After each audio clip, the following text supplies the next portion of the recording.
ಓಂ ಶಾಂತಿ. ಇಂದಿನ ಮುರಳಿ ದಿನಾಂಕ 25/9/2025. मुरली महावाक्यಗಳು.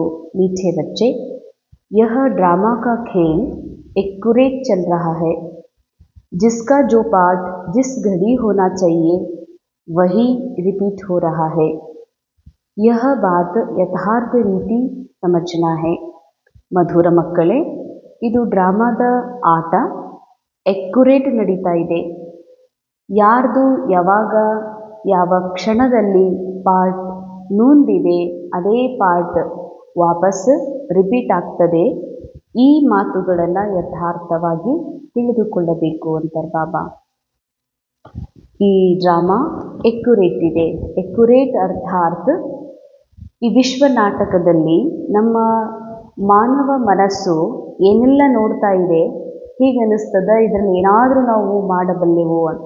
ಇದು ಲೈವ್ ನಡೀತಾ ಇದೆ, ಇದು ರಿಯಲ್ ಇದೆ, ಇಲ್ಲಿ ಏನಾದರೂ ನಾವು ಚೇಂಜ್ ಮಾಡಬಲ್ಲೆವು ಅಂತ ಯಾವಾಗಲೂ ಮನುಷ್ಯನ ಮನಸ್ಸು ಹೇಳ್ತಾ ಇರ್ತದೆ. ಆದರೆ ಬಾಬಾ ಸತ್ಯ ಜ್ಞಾನವನ್ನು ನಮಗೆ ತಿಳಿಸ್ತಾ ಇದ್ದಾರೆ. ಅದನ್ನು ಯಥಾರ್ಥವಾಗಿ ತಿಳ್ಕೊಂಡು ನಡೀರಿ ಅಂತ.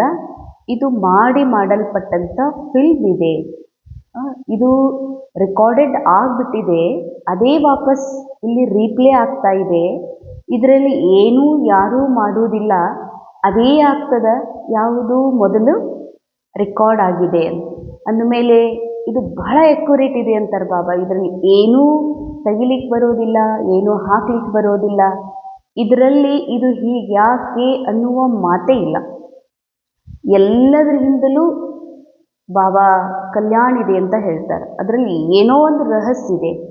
ಏನೇ ಒಂದು ಘಟನೆ ಘಟಿಸೋದ್ರಲ್ಲಿ, ಒಂದೇನೋ ಮಾತು ನಡೆಯೋದ್ರಲ್ಲಿ, ಆ ಮಾತಿನಿಂದ ರಿಯಲೈಸ್ ಆಗ್ಬೋದು, ಆ ಮಾತಿನಿಂದ ಸತ್ಯದ ದಾರಿ ಓಪನ್ ಆಗ್ಬೋದು, ಆ ಘಟನೆಯಿಂದ ಜೀವನದಲ್ಲಿ ಬಹಳಷ್ಟು ಅನುಭವಿ ಆಗ್ಬೋದು, ಅಥವಾ ಏನೇ ನಡೀತಾ ಇದೆ ಅದು ಬಹಳ ಎಕ್ಯುರೇಟ್ ಅಂತಾರೆ ಬಾಬಾ. ಇದರಲ್ಲಿ ಹೀಗ್ಯಾಕಾಯಿತು, ಇದೊಂದಿಷ್ಟು ಹೀಗಿರಬಾರ್ದು ಅನ್ನುವ ಮಾತೇ ಇಲ್ಲ. ಅಷ್ಟು ಎಕ್ಯುರೇಟ್ ವಿಶ್ವ ನಾಟಕದ ಆಟ ನಡೀತಾ ಇದೆ. ಇದರಲ್ಲಿ ಮತ್ತೆ ಬಾಬಾ ವಿಶೇಷತೆ ಹೇಳ್ತಾರೆ, ಯಾರ ಪಾರ್ಟ್ ಯಾವಾಗ ನಡಿಬೇಕು ಅದು ಕೂಡ ಮೊದಲೇ ನೂಂದಿದೆ.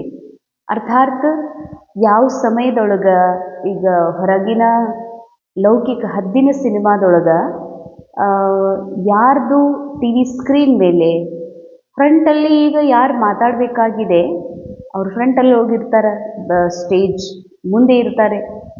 ಯಾರು ಉಳಿದವ್ರು ಇರ್ತಾರೆ ಅವ್ರು ಬ್ಯಾಕ್ ಸ್ಟೇಜಲ್ಲಿ ಇರ್ತಾರೆ. ಅಂದರೆ ಈ ವಿಶ್ವ ನಾಟಕ ಬಹಳ ವಿಶಾಲ ಲೈವ್ ಇರೋದ್ರಿಂದ ಇಲ್ಲಿ ಯಾವ ಸಮಯದಲ್ಲಿ ಯಾರ ಪಾಠ ಎಷ್ಟೊತ್ತಿಗೆ ಯಾವ ಮಾತು ಯಾರ ಮೂಲಕ ಹೊರಗೆ ಬರಬೇಕು, ಯಾವ ಕ್ರಿಯೆ ಯಾರ ಮೂಲಕ ನಡಿಬೇಕು, ಇದು ಮೊದಲೇ ನೂಂದಿದೆ ಅಂತ ಹೇಳ್ತಾರೆ ಬಾಬಾ. ಬಹಳ ಎಕ್ಯುರೇಟ್ ಆಗಿ ರಿಪೀಟ್ ಆಗ್ತಾ ಇದೆ. ನಡೀತಾ ಇದೆ ಅಲ್ಲ, ನಡೀತಾ ಇದೆ ಅಂದ್ರೆ ಫಸ್ಟ್ ಟೈಮ್ ನಡೀತಾ ಇದೆ. ಎಕ್ಯುರೇಟ್ ರಿಪೀಟ್ ಆಗ್ತಾ ಇದೆ. ಈ ಮಾತನ್ನು ಯಥಾರ್ಥ ತಿಳ್ಕೊಳ್ರಿ ಅಂತ.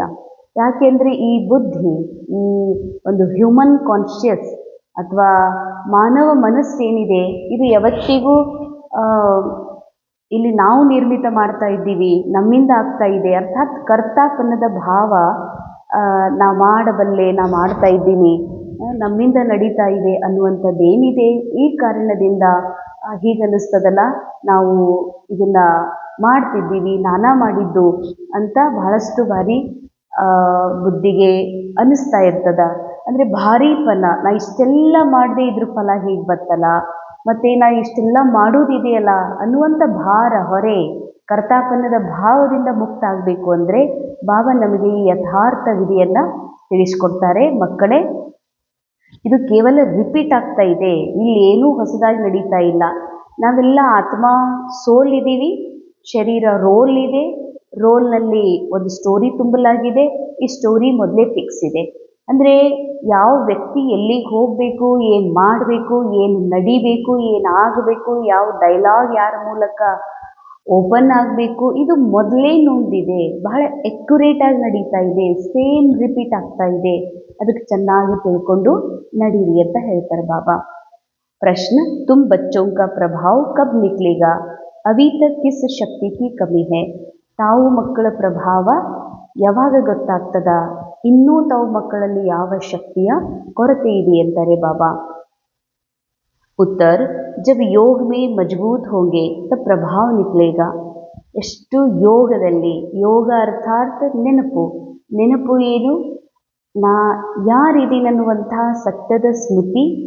ಈ ರೋಲಿಂದ ಡಿಟ್ಯಾಚ್ ಆಗಿ ತಮ್ಮ ಆತ್ಮೀಯ ಸತ್ಯದಲ್ಲಿ ಸ್ಥಿತ ಆಗಿ ಆತ್ಮಾನುಭವದಲ್ಲಿ ಯಾವಾಗ ಬರ್ತೀನಿ, ಆ ಸ್ಮೃತಿಯೊಳಗೆ ನಾನು ನನ್ನ ಸತ್ಯ ತಂದೆಯನ್ನು ಎಷ್ಟು ನೆನಪು ಮಾಡ್ತೀನಿ, ಆಗ ಬಾಬಾ ಹೇಳ್ತಾರೆ ನಿಮ್ಮ ಪ್ರಭಾವ.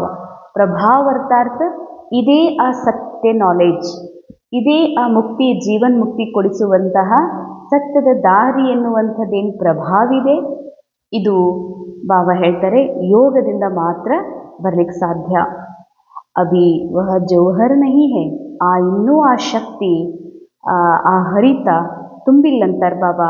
ಯಾದ್ ಸೇ ಹಿ ಶಕ್ತಿ ಮಿಲ್ತಿ ಹೇ, ಜ್ಞಾನ್ ತಲ್ವಾರ್ ಮೇ ಯಾದ್ ಕಾ ಜೌಹರ್ ಚಾಹಿಯೇ.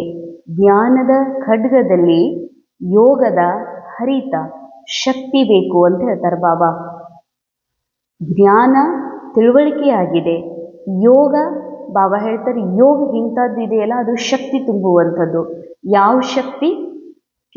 ಈ ಮನಸ್ಸು ಈ ಡ್ರಾಮಾದ ಎಲ್ಲ ಮಾತಿನಿಂದ, ಈ ಡ್ರಾಮಾದ ಎಲ್ಲ ಘಟನೆಗಳಿಂದ ಡಿಟ್ಯಾಚ್ ಆಗಿ ಇದನ್ನು ಮರೆತು ಆತ್ಮ ತನ್ನ ಸತ್ಯ ಸ್ವರೂಪದಲ್ಲಿ ಸ್ಥಿತ ಆಗಲಿಕ್ಕೂ ಶಕ್ತಿ ಬೇಕು, ಸಮಜಬೇಕು. ಅದಕ್ಕೆ ಬಾಬಾ ಹೇಳ್ತಾರ ಆ ತಿಳುವಳಿಕೆ ಯೋಗದಿಂದನೇ ಬರ್ತದೆ.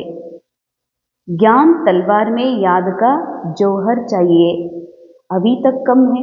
ಜ್ಞಾನದ ಖಡ್ಗದಲ್ಲಿ ಯೋಗದ ಹರಿತ ಬೇಕು, ಅದು ಇನ್ನೂ ಕಮ್ಮಿ ಇದೆ ಅಂತಾರೆ ಬಾಬಾ. अगर अपने को आत्मा समझ बाबा को याद करते रहो तो ಬೇಡ ಪಾರ್ ಹೋ ಜಾಯೇಗಾ. ಎಷ್ಟೆಷ್ಟು ತಮ್ಮನ್ನು ಆತ್ಮ ಸ್ವರೂಪದಲ್ಲಿ, ರಿಯಲ್ ಸತ್ಯ ಸ್ವರೂಪದಲ್ಲಿ ಸ್ಥಿತ ಆಗ್ತೀರಿ, ತಂದೆ ನೆನಪನ್ನು ಮಾಡ್ತೀರಿ, ಅಷ್ಟಷ್ಟು ಆತ್ಮನಲ್ಲಿ ಅರ್ಥಾತ್ ಆತ್ಮ ಇದೇ ಭರ್ಪೂರ್, ಆತ್ಮ ಇದೇ ಸದಾ ಶಕ್ತಿಶಾಲಿ. ಶಕ್ತಿ ತುಂಬಬೇಕಾಗಿರುವಂಥದ್ದು ಮನಸ್ಸಿನಲ್ಲಿ, ಯಾಕಂದರೆ ಮನಸ್ಸಿನಲ್ಲಿನೇ 84 ಜನ್ಮದ ಸ್ಟೋರಿ ಇದೆ. ಸಮಯ ಅನುಸಾರ ಕಲಿಯುವ ಪಾರ್ಟ್, ಕಮಜೋರಿಯ ಪಾರ್ಟ್ ನಡೀತಾ ಇದೆ. ಅದಕ್ಕಾಗಿ ಮನಸ್ಸು ತಿಳ್ಕೊಂಡ್ಬಿಟ್ಟಿದೆ ಸ್ವಯಂ ನಾನಾ ಕಮಜೋರಿ ಇದ್ದೀನಿ ಅಂತ. ಅದಕ್ಕಾಗಿ ಬಾಬಾ ಹೇಳ್ತಾರೆ ಇಲ್ಲ, ಅದು ಡ್ರಾಮಾ ಅನುಸಾರ ಸ್ಟೋರಿ ಮೈಂಡಲ್ಲಿ ತುಂಬಿದೆ. ನಾ ಆತ್ಮ ಅರ್ಥಾತ್ ನಾ ಮನಸ್ಸೇನಿದ್ದೀನಿ, ನಾ ಆತ್ಮ ಇದ್ದೀನಿ, ನಾ ಸತೋ ಪ್ರಧಾನ ಸಂಪನ್ನಿದ್ದೀನಿ ಎನ್ನುವಂಥದ್ದು ತಿಳುವಳಿಕೆ ಜೀವನ ನೌಕೆ ಪಾರಾಗ್ಬಿಡ್ತದೆ ಅಂತಾರೆ ಬಾಬಾ. ಸೆಕೆಂಡ್ ಕಿ ಹಿ ಬಾತ್ ಹೇ, ಇದು ಕೇವಲ ಸೆಕೆಂಡಿನ ಮಾತು ಅಂತಾರೆ ಬಾಬಾ. ಇಷ್ಟು ತಿಳ್ಕೊಳ್ಳಿಕ್ಕೆ 1 ಸೆಕೆಂಡ್ ಸಾಕಾಗಿದೆ. ಧಾರಣೆಗಾಗಿ ಮುಖ್ಯ ಸಾರ್ ಪೆಹಲಾ, ಮಂದಿರೋ ಆದಿ ಕೋ ದೇಖ್ತೆ ಸದಾ ಯಹ ಸ್ಮೃತಿ ರಹೆ ಯೇ ಸಬ್ ಹಮಾರೆ ಹಿ ಯಾದಗಾರ್ ಹೇ. ಈಗ ವಿಶೇಷವಾಗಿ ಎಲ್ಲ ಕಡೆಯಲ್ಲೂ ಮಂದಿರಗಳಲ್ಲಿ, ಅನೇಕ ಕಡೆಗಳಲ್ಲಿ, ವಿಶೇಷ ಓಣಿಗಳಲ್ಲೂ ಕೂಡ ದೇವಿಯರ ಒಂದು ಯಾದಗಾರ್ ಸ್ಮರಣಾರ್ಥ ಪೂಜಾ, ಆರತಿ, ಕೀರ್ತನೆ ಎಲ್ಲ ನಡೀತಾ ಇದೆ. ನೀವು ಎಲ್ಲೇ ನೋಡ್ತೀರಿ ಅಲ್ಲಿ ಈ ಭಾವನೆ ಇರಲಿ, ದೇವಿ ಪೂಜ್ಯ, ನಾ ಮನುಷ್ಯ ಅನ್ನೋ ಭಾವನೆಯಲ್ಲಿ ಬರಬೇಡ್ರಿ. ನಾ ಆತ್ಮ ಇದ್ದೀನಿ, ನನ್ನದ ಪಾರ್ಟ್ ಒಳಗೆ, ಕಾಲಚಕ್ರದ ಪಾರ್ಟಲ್ಲಿ ನಾನು ಹಿಂದೆ ಸೃಷ್ಟಿಯ ಆದಿ ಸಮಯದಲ್ಲಿ ಈ ರೀತಿ ದೇವತಾ ಆಗಿದ್ದೆ, ನಾನು ಪೂಜ್ಯ ಆಗಿದ್ದೆ, ಇದು ನನ್ನದೇ ಯಾದಗಾರ ನಡೀತಾ ಇದೆ. ಅದಕ್ಕಾಗಿ ನಾ ಮತ್ತೆ ಆ ಪೂಜ್ಯ ಸ್ವರೂಪವನ್ನು ಇಮರ್ಜ್ ಮಾಡ್ಕೋಬೇಕು. ಈಗಿರುವಂತಹ ಕಲಿಯುಗದ ಎಲ್ಲ ಪ್ರೋಗ್ರಾಮನ್ನು ಚೇಂಜ್ ಮಾಡ್ಕೊಳ್ಬೇಕನ್ನುವಂತಹ ಸ್ಮೃತಿ ಬರಲಿ ಅಂತಾರೆ ಬಾಬಾ. अब हम ऐसा लक्ष्मी नारायण बन रहे हैं. लक्ष्मी नारायण, लक्ष्मी अर्थात कलियुगದ ಸಂಪನ್ನತೆ, ನಾರಾಯಣ ಅರ್ಥಾತ್ ಸಂಪೂರ್ಣ ಶ್ರೇಷ್ಠ ಉನ್ನತ ಅವಸ್ಥಾ. ನಾವು ಈಗ ಈ ಥರ ಆಗಬೇಕು. ಈ ಥರ ಅಂತಂದರೆ ಸೂಕ್ಷ್ಮ ಸಂಪನ್ನ ಆದಾಗ ಬಾಹ್ಯ ಸಂಪನ್ನತೆ ಆಟೋಮೆಟಿಕ್ ಬಂದೇ ಬರ್ತದೆ. ಸೆಕೆಂಡ್ ಪಾಯಿಂಟ್, ಗೃಹಸ್ಥ ವ್ಯವಹಾರ ಮೇ रहते ಕಮಲ್ ಫೂಲ್ ಸಮಾನ್ रहना है. ಗೃಹಸ್ಥ ವ್ಯವಹಾರದಲ್ಲಿದ್ದರೂ ಕೂಡ ಕಮಲದಂತೆ ಅರ್ಥಾತ್ ಸಂಸಾರ ಇದು ಕೇವಲ ಡ್ರಾಮಾದಲ್ಲಿ ನಡೀತಾ ಇದೆ. ಈ ಒಂದು ಪರಿವಾರ ಏನಿದೆ ಇದು ಡ್ರಾಮಾದೊಳಗಿದೆ. ಡ್ರಾಮಾದಿಂದ, ಈ ಆ್ಯಕ್ಟಿಂಗಿಂದ ಪರಿಯಾಗಿರುವಂತಹ ನಿರಾಕಾರನ ಆತ್ಮ, ಈ ಮನೆಯಲ್ಲಿರುವಂಥವರು ಅಥವಾ ನನ್ನ ಎಲ್ಲ ಕಡೆ ಕಾಣ್ತಾ ಇರುವವರು ರಿಯಲ್ ಇವ್ರ ಆತ್ಮಾರೂಪಿ ಪರಿಶುದ್ಧ ಆತ್ಮ ಇಲ್ಲಿ ರೋಲ್ ಪ್ಲೇ ಮಾಡ್ಲಿಕ್ಕೆ ಬಂದಿದ್ದಾರೆ ಅವರವ್ರ ಪಾರ್ಟನ್ನು ಅಂತ ಸ್ಮೃತಿಯೊಳಗಿರುವುದ ಕಮಲ ಪುಷ್ಪ ಸಮಾನರಾಗಿರೋದು. ಹಂಸ್ और बगुले साथ है तो बहुत युक्ति से चलना है, सहन भी करना है. ಬಾಬಾ ಹೇಳ್ತಾರೆ ಹಂಸ ಮತ್ತು ಬಕಪಕ್ಷಿ ಯಾವಾಗ ಜೊತೆಯಲ್ಲಿ ಇರ್ತೀರಿ ಅಂತಂದ್ಮೇಲೆ ಭಾಳ ಯುಕ್ತಿಯಿಂದ ನಡಿಬೇಕು, ಸಹನೇನೂ ಮಾಡ್ಕೋಬೇಕಾಗ್ತದ. ಹಂಸ ಅಂದರೆ ಯಾರು? ಯಾರು ತನ್ನ ದೇಹಭಾನದಿಂದ ಪರೆಯಾಗಿ ಆತ್ಮದ ಸತ್ಯವನ್ನು ಅರ್ಥಕೊಂಡು ಆತ್ಮದ ಆ ಹೈಯರ್ ಕಾನ್ಷಿಯಸ್ಸನ್ನು ಟಚ್ ಮಾಡಿದಾರ ಅವ್ರಿಗೆ ಹೇಳ್ತಾರೆ ಬಾಬಾ ಹಂಸ ಅಂತ. ಬಗುಲ ಅಂದರೆ ಯಾರು ಇನ್ನೂ ದೇಹಭಾನದಲ್ಲಿದ್ದಾರ, ದೇಹದ ಜಗತ್ತಿನ ಸ್ಮರಣೆಯೊಳಗದಾರ, ಬಾಬಾ ಹೇಳ್ತಾರೆ ಅವರು ಬಕಪಕ್ಷಿ ಇದ್ದ ಹಾಗೆ. ಅಂದಮೇಲೆ ಅಂಥವ್ರ ಜೊತೆಯಲ್ಲಿ ಬಹಳಷ್ಟು ಯುಕ್ತಿಯಿಂದ ಸಹನ ಮಾಡಿಕೊಂಡು ನಡಿಬೇಕಾಗ್ತದ ಅಂತ. ಇನ್ನೊಂದು ಸೂಕ್ಷ್ಮ ಅರ್ಥದಲ್ಲಿ ಹಂಸ ಬಕಪಕ್ಷಿ ಅಂತಂದರೆ ಮೈಂಡ್ ಒಳಗ ಸತ್ಯ ನಾಲೇಜ್, ಸತ್ಯಯುಗದ ನಾಲೇಜ್, ಸಂಗಮ ಯುಗದ ಈಶ್ವರ್ಯ ನಾಲೇಜು ಇದೆ, ಸ್ಮರಣೆಗಳು ಅದಾವ, ಸ್ಮೃತಿಗಳು ಅದಾವ. ಜೊತೆಯಲ್ಲಿ ಕಲಿಯುಗದ ಬಕಪಕ್ಷಿಯಂತಹ ಅಶುದ್ಧ ವಿಚಾರಗಳು ಅದಾವ. ಅದಕ್ಕಾಗಿ ಬಾಬಾ ಹೇಳ್ತಾರೆ ಒಳಗೆ ಇಬ್ಬರ ಮಧ್ಯದಲ್ಲಿ ಅಂದರೆ ಹಂಸ ಬಕಪಕ್ಷಿ ಮೈಂಡ್ ಒಳಗೆ ಸದಾ ಘರ್ಷಣೆ ಆಗ್ತಾ ಇರ್ತದ. ಅದಕ್ಕಾಗಿ ಬಹಳಷ್ಟು ಯುಕ್ತಿಯಿಂದ ನಡಿಬೇಕು ಅಂತ ಹೇಳ್ತಾರೆ ಬಾಬಾ. वरदान एकता और संतुष्टता के सर्टिफिकेट द्वारा सेवाओं में सदा सफलता मूर्त भव. ಏಕತೆ ಹಾಗೂ ಸಂತುಷ್ಟತೆಯ ಸರ್ಟಿಫಿಕೇಟ್ನ ಮೂಲಕ ಸೇವೆಯಲ್ಲಿ ಸದಾ ಸಫಲತಾ ಮೂರ್ತರು ಆಗ್ರಿ. ಸೇವಾದಲ್ಲಿ ಸಫಲತಾ ಮೂರ್ತ ಅರ್ಥಾತ್ ಸೇವಾ ಕೇಂದ್ರದ ಬೆಳವಣಿಗೆ ಮತ್ತಷ್ಟಾಗೋದು, ವಿದ್ಯಾರ್ಥಿಗಳ ಸಂಖ್ಯೆ ಹೆಚ್ಚಾಗೋದು, ಒಳ್ಳೊಳ್ಳೆ ಪ್ರೋಗ್ರಾಮ್ಗಳನ್ನು ಮಾಡೋದು, ಹೀಗೆ ಅನ್ನಿಸ್ತದ ಇದು ಭಾಳ ಒಳ್ಳೆಯ ಸಫಲತೆ ಅಂತ. ಅಥವಾ ಮನೆಗಳಲ್ಲೂ ಕೂಡ ಬಿಸ್ನೆಸ್ಸಲ್ಲಿ ಒಳ್ಳೆಯ ಒಂದು ಲಾಭ ಆಗೋದು, ಮಕ್ಕಳು ಮನೆಯವರು ಎಲ್ಲರೂ ಭಾಳ ಚೆನ್ನಾಗಿ ನಡ್ಕೊಂಡು ಹೋದರೆ ಅದಕ್ಕೆ ಹೀಗೆ ಅನ್ಕೋತದ ಭಾಳ ಸಕ್ಸಸ್ ಸಿಗ್ತಾ ಇದೆ ಅಂತ. ಆದರೆ ಸೂಕ್ಷ್ಮ ಅರ್ಥದಲ್ಲಿ ಇದು ಸಕ್ಸಸ್ ಅಲ್ಲ, ಇದು ಡ್ರಾಮಾದ ಆ್ಯಕ್ಟಿಂಗ್ ಮಾತ್ರ ನಡೀತಾ ಇದೆ. ಮಾಡಲ್ಪಟ್ಟ ಡ್ರಾಮಾದಲ್ಲಿ ಸೆಕೆಂಡಿನೂ ಮೊದಲೇನು ನೊಂದಿದೆ, ಯಾವಾಗ ಲಾಭ ಆಗಬೇಕು, ಹಾನಿ ಆಗಬೇಕು, ಯಾವಾಗ ಯಾವ ಪ್ರೋಗ್ರಾಮ್ ಆಗಬೇಕು, ಯಾವ ಪ್ರೋಗ್ರಾಮ್ನಲ್ಲಿ ಏನು ವಿಘ್ನ ಬರಬೇಕು, ಅದು ನಿಶ್ಚಿಂತ ಹೇಗೆ ಪೂರ್ಣ ಆಗಬೇಕು, ಎಲ್ಲವೂ ಮೊದಲೇ ನಿಗದಿತ ಇದೆ. ಅಂದ ಮೇಲೆ ಇಲ್ಲಿ ಯಾವುದು ಡ್ರಾಮಾದೊಳಗೆ ಯಶಸ್ಸಿಲ್ಲ, ಡ್ರಾಮಾದಲ್ಲಿ ಅಸಫಲ ಇಲ್ಲ, ಸಫಲೂ ಇಲ್ಲ ಅಸಫಲೂ ಇಲ್ಲ. ಇದು ಡ್ರಾಮಾ ಪ್ರೀ ರೆಕಾರ್ಡೆಡ್ ಸಿನಿಮಾ ನಡೀತಾ ಇದೆ. ಈ ಒಂದು ಕ್ಯಾರೆಕ್ಟರ್ನ ಮೂಲಕ ಡ್ರಾಮಾ ಮಾಡಿಸ್ತಾ ಇದೆ. ಸಫಲತೆ ಅಂದರೆ ಆತ್ಮ ಉನ್ನತಿ, ಸಫಲತೆ ಅಂದರೆ ದೇಹಭಾನದಿಂದ ಡಿಟ್ಯಾಚ್, ಸಫಲತೆ ಅಂದ್ರೆ ನಿರಂತರ ನೆನಪು. ಇದಕ್ಕೆ ನಿಜವಾದ ಸೂಕ್ಷ್ಮ ಅರ್ಥದಲ್ಲಿ ಸಫಲತೆ ಅಂತ ಹೇಳಲಾಗ್ತದೆ. ಅಂಥ ಸಫಲತಾ ಮೂರ್ತರು ಆಗ್ರಿ ಅಂತ ಬಾಬಾ ಇವತ್ತು ವರದಾನ ಕೊಡ್ತಿದ್ದಾರೆ. ಅದಕ್ಕೇನು ಮಾಡಬೇಕಿದೆ? सेवाओं में सफलता मूर्त बनने के लिए 2 बातें ध्यान में रखनी है. ಸೇವೆಯಲ್ಲಿ ಸಫಲತಾ ಮೂರ್ತರಾಗಬೇಕು ಅಂದರೆ 2 ಮಾತಿನ ಗಮನವನ್ನು ಕೊಡಬೇಕಾಗಿದೆ. ಸಂಸ್ಕಾರೋं को मिलाने की यूनिटी और दूसरा स्वयं भी सदा संतुष्ट रहो तो दूसरों को भी संतुष्ट करो. 2 ಮಾತಿನ ಗಮನ. ಒಂದು ಸೇವೆಯೊಳಗೆ ಸಂಸ್ಕಾರಗಳ ಯೂನಿಟಿ ಅಂತ ಹೇಳ್ತಾರೆ ಬಾಬಾ. ಅರ್ಥಾತ್ ಯಾವ ಸಂಸ್ಕಾರ ಸ್ವಭಾವ ಎಲ್ಲರ ಜೊತೆಗೆ ಹೊಂದಿಕೊಂಡು ನಡೆಯುವಂಥದ್ದು. ಸೂಕ್ಷ್ಮ ರೂಪದಲ್ಲಿ ಹೇಳಬೇಕು ಅಂತಂದರೆ ಸೂಕ್ಷ್ಮ ರೂಪದ ಪುರುಷಾರ್ಥಕ್ಕಾಗಿ ಸಂಸ್ಕಾರಗಳ ಯೂನಿಟಿ ಅರ್ಥಾತ್ ಮನ ಬುದ್ಧಿ ಸಂಸ್ಕಾರ ಇವು 3 ಜೊತೆಯಾಗಿ ಆತ್ಮದ ಸಂಘದಲ್ಲಿದ್ದುಕೊಂಡು ಈ ಮನಬುದ್ಧಿ ಸಂಸ್ಕಾರ ಸಹಿತನ ಆತ್ಮ ಯಾವಾಗ ಯೂನಿಟಿಯ ಜೊತೆಯಲ್ಲಿ ಅಂದರೆ ಸಂಘಟಿತ ಆಗಿ ಬಾಬನ್ ಸಂಘದಲ್ಲಿ ಮನ್ಮನಾಭೋದ ಸ್ಥಿತಿಯಲ್ಲಿ ಸ್ಥಿತಾಗ್ತೀನಿ. ಇದು ನಿಜವಾದ ಬಾಬಾ ಹೇಳ್ತಾರೆ ಸಂಘಟನೆ, ಯೂನಿಟಿ. ಈ ಯೂನಿಟಿಯಿಂದ ನಾವು ಸಂಪೂರ್ಣ ಸಫಲರು. ಯೋಗದಲ್ಲಿ ನಮ್ಮ ಆತ್ಮಿಕ ಅವಸ್ಥೆಯಲ್ಲಿ ಸಫಲತೆ ಪ್ರಾಪ್ತ ಮಾಡ್ಕೊಳ್ಳಿಕ್ಕೆ ಸಾಧ್ಯ ಇದೆ. ಇನ್ನೊಂದು ಸದಾ ಸಂತುಷ್ಟತೆ, ಸ್ವಯಂ ಸಂತುಷ್ಟ ಮತ್ತು ಅನ್ಯರನ್ನು ಸಂತುಷ್ಟ. ಯಾವುದೇ ಕ್ಯಾರೆಕ್ಟರ್ ಸ್ವಯಂ ಕೆ ರೇಣುಕಾನೂ ಕೂಡ ಕ್ಯಾರೆಕ್ಟರ್ ಕಾನ್ಸಿಯಸ್ ಒಳಗೆ ಮೋಸ್ಟ್ಲಿ 100% ಸಂತುಷ್ಟ ಇರಲಿಕ್ಕೆ ಸಾಧ್ಯ ಇಲ್ಲ. ಒಂದಿಲ್ಲ ಒಂದು ಶಾರೀರಿಕ ತೊಂದರೆ ಇರ್ಬೋದು, ಅಥವಾ ಕ್ಯಾರೆಕ್ಟರ್ ಮನಸ್ಸೊಳಗ ಏನಾದರೂ ಕಮ್ಮಿ ಕೊರತೆ ಇರ್ಬೋದು ಡ್ರಾಮಾನುಸಾರ. ಈ ಬಿ ಕೆ ರೇಣುಕಾ ಅನೇಕ ಜನರಿಗೆ ಸಂತುಷ್ಟ ಮಾಡೋದು ಅಂತಿಮ ಸಮಯದಲ್ಲಿ ಭಲೆ ಆಗ್ಬೋದು, ಆದರೆ ಸಂತುಷ್ಟತೆ ಅರ್ಥಾತ್ ಕ್ಯಾರೆಕ್ಟರ್ ಈ ರೋಲ್ನಿಂದ ಡಿಟ್ಯಾಚ್ ಆಗಿರುವ ಆತ್ಮಸ್ಮೃತಿ ಏನಿದೆ ಇದು ಸಂತುಷ್ಟ ಸ್ವರೂಪ. ಎಲ್ಲರೊಳಗೆ ಭಲೆ ಅವ್ರು ಯಾವುದೇ ಕರ್ಮ ಮಾಡಲಿ, ಅವ್ರು ನಮಗೆ ಸಹಯೋಗಿ ಇರಲಿ ಅಸಹಯೋಗಿ ಇರಲಿ, ಅಥವಾ ಕ್ಯಾರೆಕ್ಟರ್ ಒಳಗೆ ಅವ್ರು ನಮಗೆ ವಿರೋಧಿನೇ ಇರಲಿ, ಆದರೂ ಸಹ ಅವರೊಳಗಡೆ ಇರುವಂಥ ಆತ್ಮದ ಕಡೆಗೆ ನನ್ನ ದೃಷ್ಟಿ ಹೋಗ್ತದ. ನನ್ನ ಮನೋವೃತ್ತಿ ಒಳಗೆ ಇವರೊಬ್ಬ ಆತ್ಮ ಅದಾರ, ಆತ್ಮ ತನ್ನ ಫಿಕ್ಸ್ ಇರುವ ಪಾರ್ಟನ್ನು ಮಾಡ್ತಿದ್ದಾರನ್ನುವಂಥ ಸ್ಮೃತಿಯೇ ಸಂತುಷ್ಟರನ್ನಾಗಿ ಮಾಡೋದು. ಸದಾ ಏಕ दो में स्नेह की भावना से ಶ್ರೇಷ್ಠತಾ ಕಿ ಭಾವನಾ ಸೆ ಸಂಪರ್ಕ ಮೇ ಆವೋ. ಎಲ್ಲರ ಜೊತೆಗೂ ಸ್ನೇಹದ ಭಾವನೆ ಹಾಗೂ ಶ್ರೇಷ್ಠತೆಯ ಭಾವನೆ, ಸ್ನೇಹದ ಭಾವನೆ ಅರ್ಥಾತ್ ಹೇಗೆ ನಾನು ಬಾಬಾಗ ಲವ್ಲಿ ಮಗು ಇದ್ದೀನಿ ಸೋಲ್, ಹಾಗೆ ಪ್ರತಿಯೊಬ್ಬರೂ ಲವ್ಲಿ ಸೋಲ್ ಅದಾರ. ಕ್ಯಾರೆಕ್ಟರ್ ಎಷ್ಟೇ ಹಾರ್ಡ್ ಇರ್ಬೋದು ಅವ್ರ ಆ್ಯಕ್ಟಿಂಗ್ ಒಳಗೆ, ಸೋಲ್ ಬಹಳ ಲವ್ಲಿ ಇದೆ. ಶ್ರೇಷ್ಠತಾ ಭಾವನಾ ಅರ್ಥಾತ್ ಹೇಗೆ ನಾನು ಆತ್ಮ ಬಾಪ್ ಸಮಾನ ಇದೀನೋ ಪ್ರತಿ ಆತ್ಮ ಬಾಪ್ ಸಮಾನದ, ಇದು ಶ್ರೇಷ್ಠತಾ ಭಾವ. ಈ ಭಾವದಿಂದ ಸಂಪರ್ಕದಲ್ಲಿ ಬಂದ್ರಿ ಅಂದರೆ ಇವೆರಡೂ ಸರ್ಟಿಫಿಕೇಟ್ ನಿಮಗೆ ಪ್ರಾಪ್ತ ಆಗ್ತದ. ಫಿರ್ ಆಪ್ಕಿ ಪ್ರಾಕ್ಟಿಕಲ್ ಜೀವನ್ ಬಾಬಾ ಕೆ ಸೂರತ್ ಕಾ ದರ್ಪಣ್ ಬನ್ ಜಾಯೇಗಿ. ನಿಮ್ಮ ರಿಯಲ್ ಜೀವನ, ಪ್ರಾಕ್ಟಿಕಲ್ ಜೀವನ ಇಂಥ ಒಂದು ಕನ್ನಡಿ ಆಗ್ತದ. ಈ ಕನ್ನಡಿಯೊಳಗೆ ಅನ್ಯರಿಗೆ ಬಾಬಾ ಕಾಣಿಸ್ತಾರೆ, ಅಂದರೆ ಜನ ಈ ಕನ್ನಡಿಯೊಳಗೆ ನೋಡ್ತಾರೆ.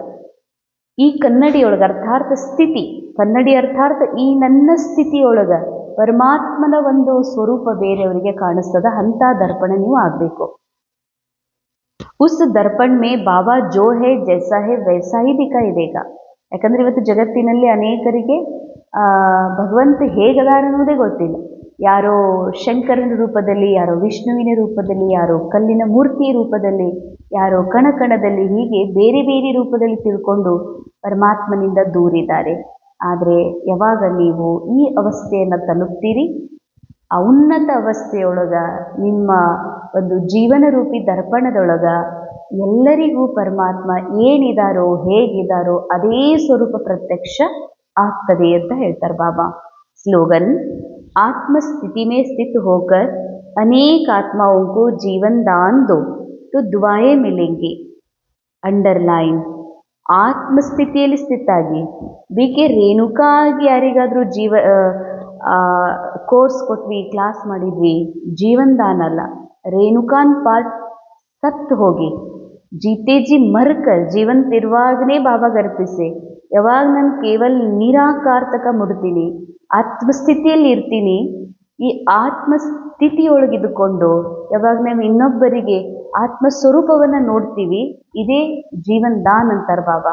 ಈ ಜೀವನ್ ದಾನ ಕೊಡೋದ್ರಿಂದ ಅನೇಕರ ಆಶೀರ್ವಾದ ಪ್ರಾಪ್ತಿಯಾಗ್ತದ. ಈ ಆಶೀರ್ವಾದ ನಮ್ಮ ಮತ್ತಷ್ಟು ಸೋಲ್ ಕಾನ್ಷಿಯಸ್ಸಲ್ಲಿ ಕಾನ್ಸ್ಟೆಂಟ್ ಫೀಲ್ ಮಾಡಲಿಕ್ಕೆ, ಆ ನಿರಂತರ ಸ್ಥಿರತೆ ಅನುಭವ ಮಾಡಲಿಕ್ಕೆ ನಮಗೆ ಹೆಲ್ಪ್ ಮಾಡ್ತದೆ. ಅವ್ಯಕ್ತಿಶಾರೆ ಈಗ ಲಗನದ ಅಗ್ನಿಯನ್ನು ಪ್ರಜ್ವಲಿತ ಮಾಡಿಕೊಂಡು ಯೋಗದ ಜ್ವಾಲಾರೂಪರು ಆಗ್ರಿ. ಜೈಸೆ ಅಗ್ನಿ ಮೇ ಕೋಯಿ ಭಿ ಚೀಸ್ ಡಾಲೋ ತೋ ನಾಮ್ ರೂಪ ಗುಣ್ ಸಬ್ ಬದಲ್ ಜಾತಾ ಹೈ. ಅಗ್ನಿಯೊಳಗೆ ಏನಾದರೂ ವಸ್ತು ಹಾಕಿದರೆ ನಾಮ ರೂಪ ಅದರ ಹೆಸರು ಎಲ್ಲ ಬದಲಾಗ್ಬಿಡ್ತದ. ऐसे जब बाबा की याद के लगन की अग्नि में पड़ते हो तो परिवर्तन हो जाते हो. ಅಂಡರ್ಲೈನ್ ಹೇಗೆ ಬಹಳ ದೊಡ್ಡ ಅಗ್ನಿ ಉರಿತಾ ಇದೆ, ಅದರಲ್ಲಿ ನಾವು ಕಾಗದ ಹಾಕಿಬಿಟ್ವಿ ಅಂದರೆ ಆ ಕಾಗದದ ಕಲರು ಉಳಿಯೋದಿಲ್ಲ, ಅದರ ಹೆಸರು ಅದು ಕಾಗದ ಅಂತಲೂ ಅನಿಸ್ಕೊಳ್ಳಲ್ಲ, ಬೂದಿ ಆಗಿಬಿಡ್ತದ. ಅದ್ರ ಗುಣನೂ ಇರುವುದಿಲ್ಲ, ಅದರದ್ದೇನು ಗುಣ ಇದೆ ಕಾಗದದ್ದು ಅದು ಸಮಾಪ್ತ ಆಗಿ ಹೋಗ್ತದೆ. ಯಾಕಂದರೆ ಅಗ್ನಿಯ ಸ್ಪರ್ಶನೇ ಆಗಿದೆ. ಅಗ್ನಿಯ ಸಂಘದಲ್ಲಿ ಹೋದರೆ ತನಗೆ ತಾನು ಅದರೊಳಗೆ ಸಮರ್ಪಣೆ ಮಾಡ್ಕೋಬೇಕಾಗ್ತದ. ಹಾಗೆ ಬಾಬಾ ಹೇಳ್ತಾರೆ, ಅಗ್ನಿ ಅರ್ಥಾರ್ಥ ಪರಮಾತ್ಮನ ಶ್ರೇಷ್ಠ ಸ್ಮೃತಿ, ಆತ್ಮೀಯ ಸ್ಮೃತಿನೇ ಅಗ್ನಿ. ಈ ಅಗ್ನಿಯಲ್ಲಿ ಯಾವಾಗ ನಾವು ಅಗ್ನಿಯ ಸಂಘದಲ್ಲಿ ಹೋಗ್ತೀವಿ, ಆತ್ಮನ ಮೈಂಡ್ ಒಳಗೆ ಏನೆಲ್ಲ ಕಲಿಯುಗದ ಸ್ಟೋರಿ ಇದೆ ಅದೆಲ್ಲವೂ ಸಮಾಪ್ತ ಆಗಿ ಹೋಗ್ತಂತಾರೆ ಬಾಬಾ. ಪರಿವರ್ತನ ಹೋ ಜಾಯೇಗಾ. ಮನುಷ್ಯ ಸೇ ಬ್ರಾಹ್ಮಣ್ ಬನ್ ಜಾತೆ. ಹೇಗೆ ಅಗ್ನಿಯಲ್ಲಿ ಕಾಗದ ಹಾಕಿದ್ರ ಸುಟ್ಟು ಸಮಾಪ್ತಾಗಿ ಹೋಗ್ತದ, ಅದು ಏನು ತನ್ನ ಅಸ್ತಿತ್ವ ಏನದ ಅನ್ನೋದು ಗೊತ್ತಿರೋದಿಲ್ಲ. ಹಾಗೆ ಈಗ ಬಾಬಾ ಸಿಗೋಕ್ಕಿಂತ ಮೊದಲೇ ನಮ್ಮ ಅವಸ್ಥಾ ಏನಿತ್ತು, ಮನುಷ್ಯ ಜೀವನ್. ಮನುಷ್ಯ ಅರ್ಥ ಸದಾ ಚಿಂತೆ, ಸದಾ ದುಃಖ, ಸದಾ ಅಶಾಂತಿ. ಹ್ಯೂಮನ್ ಕಾನ್ಷಿಯಸ್ ಒಳಗೆ ಯಾವತ್ತಿಗೂ ಚಿಂತೆ ಇಡಬೇಕು, ತೊಡಬೇಕು, ಮಾಡಬೇಕು, ಮಾಡ್ತೀನಿ, ಕರ್ತಾಪನ್ನದ ಭಾವ, ಭೋಗಿಸುವಂಥ ಭಾವ. ಅಂದ ಮೇಲೆ ಬಾಬಾ ಹೇಳ್ತಾರ, ಯಾವಾಗ ಮನುಷ್ಯ ಇದ್ದೀರಲ್ಲ, ಅಗ್ನಿಯಲ್ಲಿ ನೀವು ನಿಮ್ಮನ್ನು ತೊಡಗಿಸ್ಕೊಳ್ಳೋದ್ರಿಂದ, ಅಗ್ನಿಯಲ್ಲಿ ನಿಮ್ಮನ್ನು ಸುಟ್ಕೊಳ್ಳೋದ್ರಿಂದ, ಅಂದರೆ ಯೋಗಾಗ್ನಿಯಲ್ಲಿ ಇರೋದ್ರಿಂದ ಮನುಷ್ಯರಿಂದ ನೀವು ಬ್ರಾಹ್ಮಣರಾಗ್ತೀರಿ ಅಂತ. ಬ್ರಾಹ್ಮಣ ಅರ್ಥಾರ್ಥ ದೇಹಭಾನದಿಂದ ಪರಿಯಾಗಿರುವಂಥವ್ರು ಬ್ರಾಹ್ಮಣ ಆಗ್ತೀರಿ. ಬ್ರಾಹ್ಮಣರು ಹೋಗಿ ಅದ ಅಗ್ನಿ ಕಂಟಿನ್ಯೂ ಆಗಿ ಆ ಜ್ವಾಲಾರೂಪ ತೇಜಿತ್ತು ಅಂತಂದರೆ ಬ್ರಾಹ್ಮಣ ಸ್ಥಿತಿಯಿಂದಲೂ ಕೂಡ ಏನಾಗ್ತೀರಿ, ಫರಿಸ್ತಾ ಅಂತಾರೆ ಬಾಬಾ. ಪೂರಾ ಡ್ರಾಮಾದಿಂದ ಪರಿಯಾದಂತಹ ಆತ್ಮಿಕ ಉನ್ನತ ಅವಸ್ಥಾ. ಸೊ ಅದೇ ಕಂಟಿನ್ಯೂ ಅಗ್ನಿ ಉರಿತಾನೇ ಇತ್ತು, ಯೋಗದ ಅವಸ್ಥೆಯಲ್ಲಿ ಇದ್ರಿ ಅಂದರೆ ಫರಿಸ್ತಾ. ಸೊ ದೇವತಾ ಬಂಚಾತೆ ಹೇ, ಈ ರೀತಿ ಪರಿವರ್ತನೆ ಆಗ್ತದ ಯೋಗದ ಅಗ್ನಿಯಿಂದ. ದೇವತಾ ಅರ್ಥಾರ್ಥ ಸಂಪನ್ನತೆ. ನಾನು ಇರುವುದೇ ಸಂಪೂರ್ಣ ಆತ್ಮ, ಅವಿನಾಶಿ. ಅಂದರೆ ನಂದು ಏನೂ ಯಾರೂ ಏನೂ ಮಾಡೋಕ್ಕೆ ಸಾಧ್ಯ ಇಲ್ಲ, ನನಗೆ ಎಂಡಿಲ್ಲ. ಮತ್ತು ನನಗೆ ಏನೂ ಹೊರಗಿಂದ ಜಗತ್ತಿಂದು ಸಂಬಂಧಗಳಿಂದ ಏನೂ ಜರುರತ್ತಿಲ್ಲ, ಪ್ರೇಮ ಪ್ರೀತಿ ಅವ್ರ ಕೇರ್. ಯಾಕಂದರೆ ಖುದ್ನ ಆತ್ಮ ಭರ್ಪೂರ್ ಸಂಪನ್ನ, ಏಕ್ದಮ್ ಪ್ಯೂರ್ ಹೆಲ್ದಿ ಇದೀನ ತಂದಮೇಲೆ ಏನೂ ಚಿಂತೆ ಮಾಡುವ ಅವಶ್ಯಕತೆ ಇಲ್ಲ. ಅಂಥ ದೇವತಾ ಸ್ಥಿತಿ ಇದೇ ಸಮಯದಲ್ಲಿ ಆಗ್ತದ, ಒಂದು ವೇಳೆ ನಿಮ್ಮದು ಯೋಗದ ಸ್ಥಿತಿ ಆ ರೀತಿ ಜ್ವಾಲಾರೂಪ ಇತ್ತು ಅಂದ್ರೆ. ತೋ ಇಸಿಲಿಯೇ ಜೋ ಅಪನಾಪನ್ ಕುಚ್ ಭೀ ನಹಿ ರೇತಾ. ಈ ಯೋಗದ ಅಗ್ನಿಯಲ್ಲಿ ಈ ರೀತಿ ಪರಿವರ್ತನೆ ಆಗ್ತದಲ್ಲ, ನಂದು ಅನ್ನೋದು, ನಂದು ಅಂದರೆ ನಮ್ಮ ಸೆಂಟರ, ನಮ್ಮ ಅಕ್ಕೋರು, ನಮ್ಮ ಮನೆ, ನನ್ನ ಮಕ್ಕಳು, ನನ್ನ ಸಂಸಾರ, ಇದು ನನ್ನ ಪ್ರಾಪರ್ಟಿ, ಇದೆಲ್ಲ ಸಮಾಪ್ತಾಗಿ ಹೋಗ್ತಂತಾರ. ಯಾಕಂದರೆ ಇದು ಯಾವುದೂ ನಂದಲ್ಲ. ಡ್ರಾಮಾದ ಡೈರೆಕ್ಟರ್ ನಮ್ಗೆ ಆ್ಯಕ್ಟಿಂಗ್ ಮಾಡ್ಲಿಕ್ಕೆ ಕೊಟ್ಟಿರುವಂಥದ್ದು ಅಜ್ಞಾನ ಕಾಲದಲ್ಲಿ ನಾವು ಇದೆಲ್ಲ ನಂದಂತ ತಿಳ್ಕೊಂಡು ಬಂದಿದ್ದೀವಿ. ಅದಕ್ಕೆ ಈ ನಂದು ಅನ್ನೋದು ಏನಿದೆ ಎಲ್ಲ ಹೋಗ್ತದ. ಏನು ಉಳಿತದ? ನಂದು ಬಾಬಾ ಮಾತ್ರ ಉಳಿತಾರ. ಸೊ ಇಸಿಲಿ ಯಾದಕ್ಕೋ ಈ ಜ್ವಾಲಾರೂಪ ಕಹಾ ಜಾತ. ಅದಕ್ಕಾಗಿ ನೆನಪಿಗೆ ಜ್ವಾಲಾರೂಪ ಅಂತ ಹೇಳಲಾಗ್ತದೆ. ಎಷ್ಟು ನನ್ನ ಆತ್ಮಸ್ಮೃತಿಯನ್ನು ಮಾಡ್ಕೊಳ್ತೀನಿ, ಎಷ್ಟು ತಂದೆಯ ಒಂದು ನೆನಪಿನಲ್ಲಿರ್ತೀನಿ, ಇದರಿಂದ ಪರಿವರ್ತನೆ ಬಹಳಷ್ಟು ಸಹಜ ಆಗ್ತದೆ. ಓಂ ಶಾಂತಿ.